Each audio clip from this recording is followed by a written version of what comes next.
شانتنا گلزار صاحبہ میں آج آپ سے یہ جاننا چاہتا ہوں کہ پاکستان میں ہم دیکھتے ہیں کہ سیاستدان پہ مقدمہ قائم کرنا، درج کرنا بڑا آسان ہے، لیکن آپ کو تو پچھلے سال میرے خیال ہے ایم پی او میں پکڑ لیا تھا اور مقدمہ نہیں تھا آپ پہ، پھر بھی آپ کافی عرصہ جیل میں رہیں، پھر آپ پر ایک سیڈیشن کا، بغاوت کا مقدمہ ہوا، پھر ابھی آپ کو پچھلے دنوں ایف آئی اے نے سمن کیا، انہوں نے بھی آپ کو نوٹس دیا.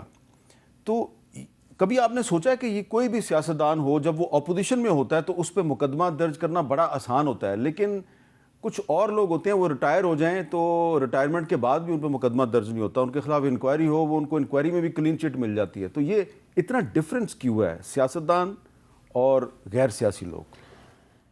شکریہ میر صاحب. آئی تھنک آپ کا سوال ہے تو بہت انٹرسٹنگ، بٹ اس میں بھی ایک بائیفرکیشن ضروری ہے. سیاستدان بھی وہ جو چور نہ ہو تو.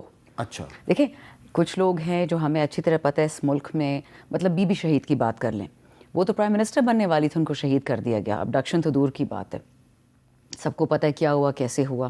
Again Afghanistan policy involved. کیونکہ جو لوگ اس ملک کے لیے جینوئن ہوتے ہیں، چاہے وہ قائد اعظم ہو، چاہے وہ لیاقت علی خان ہو، چاہے وہ فاطمہ جناح ہو، چاہے وہ بھٹو صاحب ہوں، ود آل ہز فلاز. ہم بی بی کے ذرا زیادہ فین ہیں اور بھٹو صاحب کے کم، بٹ ڈزنٹ میٹر. یہ واحد ملک ہے دنیا کا جہاں پہ آپ تو M N As M P S کی بات کرتے، 5 وزیر اعظم کو شہید کر دیا گیا، ایک جنرل ضیاء الحق کو جو کیا وہ آپ کو پتہ ہے، سب ایک ہی ہاتھ سے ہوا سارا. مجھے تو یہ چیز ایک لمحہ فکری ہے کہ لوگوں نے پہلے کیوں نہیں نوٹس کیا کہ جب پی ایم کو اڑا دیا جائے گا تو M N A M P اور اس کے بعد عوام، اب ججز بھی آ گئے ہیں اس لائن آف فائر میں، پولیس بھی آ گئی، سب آ گئے ہیں. دیکھیں یہ انگریزوں کا ایک پرانا قانون ہوتا تھا ڈیوائڈ اینڈ کانکر، تو وہ تو بہت سمپل ہوتا تھا. اب دنیا اور سوشل میڈیا دو یہ طاقتیں ہیں، اور تیسرا الحمدللہ ہمارا جو یوتھ بلج ہے 70%، اس کی وجہ سے یہ باتیں سامنے آ گئی ہیں.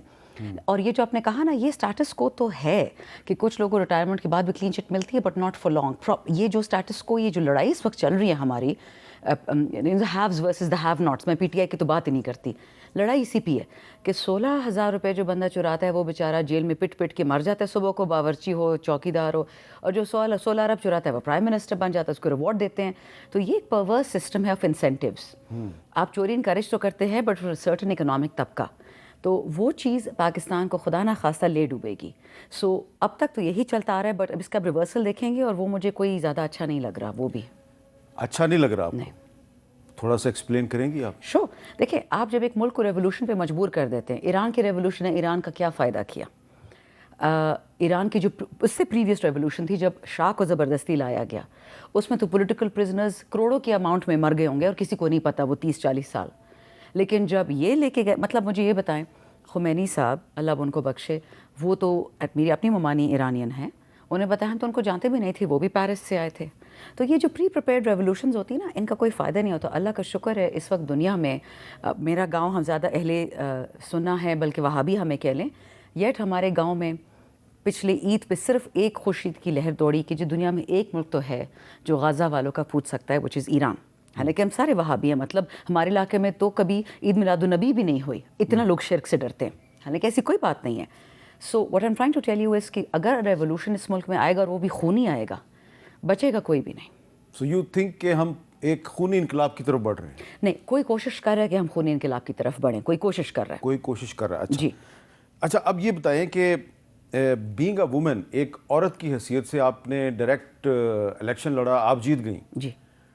اور جب سے آپ جیتی ہیں، آپ کو کیا لگ رہا ہے کہ پاکستان کی جو عورتیں ہیں ان کا سیاست میں آنا آسان ہو رہا ہے یا مزید مشکل ہو جائے گا؟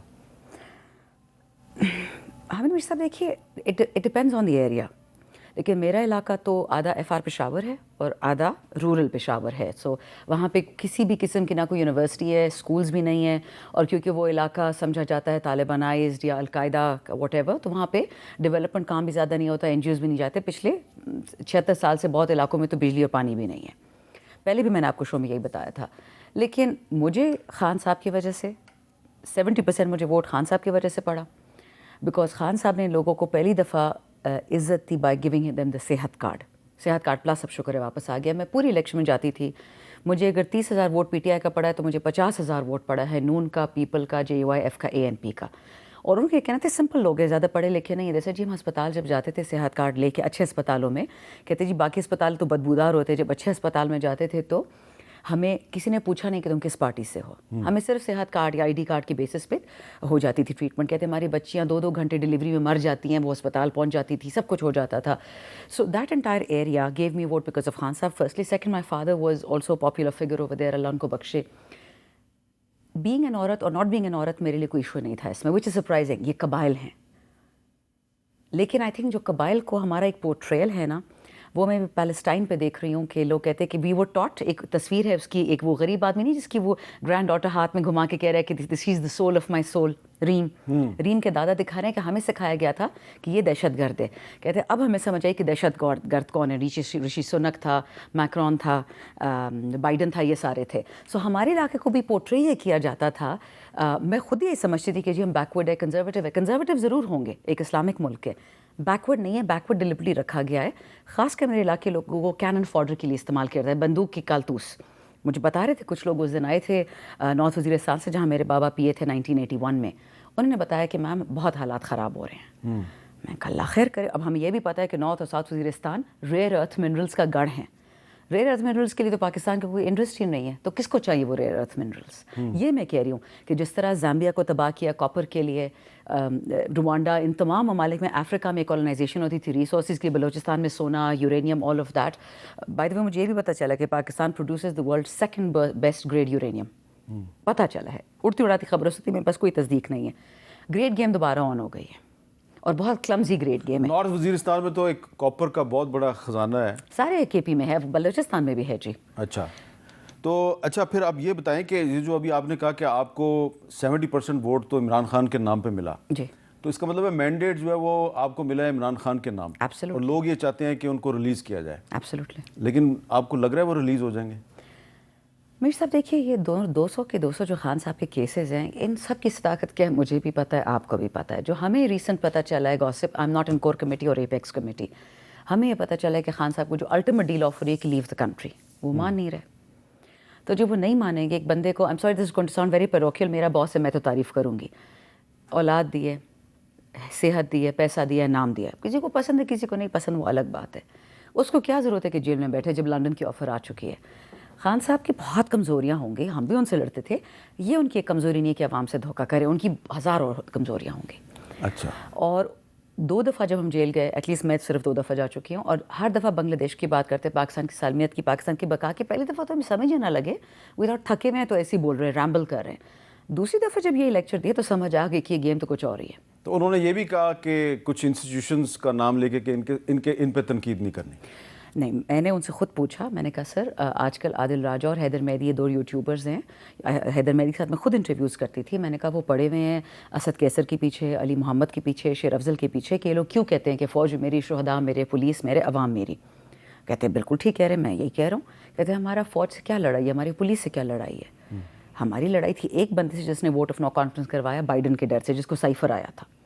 کہتے کیا, اور تم لوگ سمجھتے نہیں ہو کہ اگر لڑائی ہوگی فوج کی اور پولیس کی تو پاکستانی مرے گا, نون والا مرے گا, پیپل والا, JUIF والا, ANP والا, سارا پاکستانی خون نہیں بہے گا. یہی چیزیں جن سے ہم ڈر رہے ہیں. ہو کیئرز اباؤٹ 45-47, وہ تو ہمارا اسٹولن مینڈیٹ ہے, وہ تو ایک قانونی چیز ہے, کبھی تو ہمیں مل جائے گی نا انشاءاللہ. مطلب اب دن کے اندھیرے میں تو یہ لوگ چاند نہیں نکال سکتے, دن کے مطلب اجالے میں تو چاند نہیں نکل سکتا. یہ جو گیم چل رہی ہے بہت خطرناک گیم ہے, اللہ نہ کرے اس ملک کو کچھ ہو. آپ یہ کہہ رہی ہیں کہ پاکستان کے خلاف بیرونی سازشیں چل رہی ہیں؟ ایبسلیوٹلی, کیونکہ ہم ایک ولنگ کیا کہتے ہیں کلائنٹ اسٹیٹ ہے. آسٹریلیا میں ایک موومنٹ اسٹارٹ ہو گئی ہے کہ we will no longer be a client state of any country. ان کا مطلب ایک ہی ملک ہے. مطلب امریکہ میں کوئی مرا ہے سنس لاسٹ 2 years, اور یہاں پہ کتنے لوگ مرے ہیں. This is what I feel, we're a dumb قوم. اچھا. ہمارے جو ان پڑھ لوگ ہیں نا دیہاتوں میں, وہ پھر بھی سمجھدار ہیں. اچھا. یہ جو اوپر والے آ جاتے ہیں نا, ہمارا برگر کراؤڈ جسے میں کہتی ہوں, مجھے لگتا ہے ان کو سمجھ نہیں آ رہی ہے کہ بہت بڑی گیم میں ہاتھ تو ڈال دی ہے. وہ ایک سینس آف امپورٹنس تو آتا ہے نا, self importance, but they have no clue where they going from here. Bloomberg نے ایک آرٹیکل دے دیا کہ the only man who has any vision for Pakistan right now is Imran Khan. Bloomberg تو جی PTI کے پے رول پہ نہیں ہے, نہ نیو یارک ٹائمز نہ فائنینشیل ٹائمز ہے.